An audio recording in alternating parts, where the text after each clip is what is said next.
Today I'll be doing a video on Never, Rarely, Sometimes, Always about a girl who travels to New York City and her cousin comes along with her. This is one of those movies, seems very realistic, like you're following real people around for several days. There's no overdramatic soundtrack or sound effects to make things more dramatic than what they really are.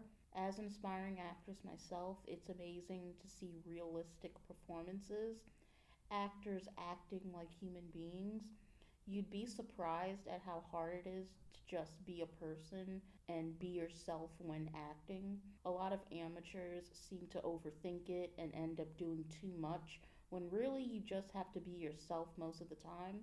As for the movie itself, the pacing was good. I wondered while watching it if the abortion process was accurate. I did some research, and some people who did see the movie before me, they were saying that the pre-interview and the New York City Planned Parenthood visits were very informative. The movie kind of dragged a little bit at a certain point when the cousin contacts a guy they met on the Greyhound bus on their way to New York City. They hang out with him and go bowling and drinking. To me, this felt like a filler. I mean, it had a purpose, but it still felt like filler. I kind of lost interest at a certain point. The male character is very monotone and he's just very dull. He's not charismatic or just he's just not a very interesting character, and he's not attractive at all, which makes sense because the girls need a reason to not like him, because if he was good looking and was charismatic, it wouldn't make sense that they did would not like him. But that did not stop me from being bored whenever he spoke or whenever he was on screen. I was just incredibly bored with his character. And as the scene went on, I did start to like the movie again because of how it played out, and it did start to pick up the pace after that.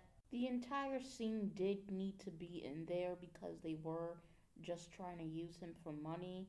But again, I just did not like his character at all. But I did like how it played out thanks to the two female leads. They did a really good job at carrying the movie. One minor thing that did make me uncomfortable was the female character, the lead actress who was the one who was getting the abortion. They were in New York City and they were pretty much homeless in New York City because they didn't have enough money for a hotel. And they weren't able to take a shower. So, one thing that did make me uncomfortable was the fact that this girl was getting ready to get an abortion after not showering for 3 days. And I wonder what that smelled like. But yeah, that's just like a personal thing that I was thinking about throughout the movie, like hygiene and all that. But yeah, overall, I did enjoy it, and I give it a 6 out of 10.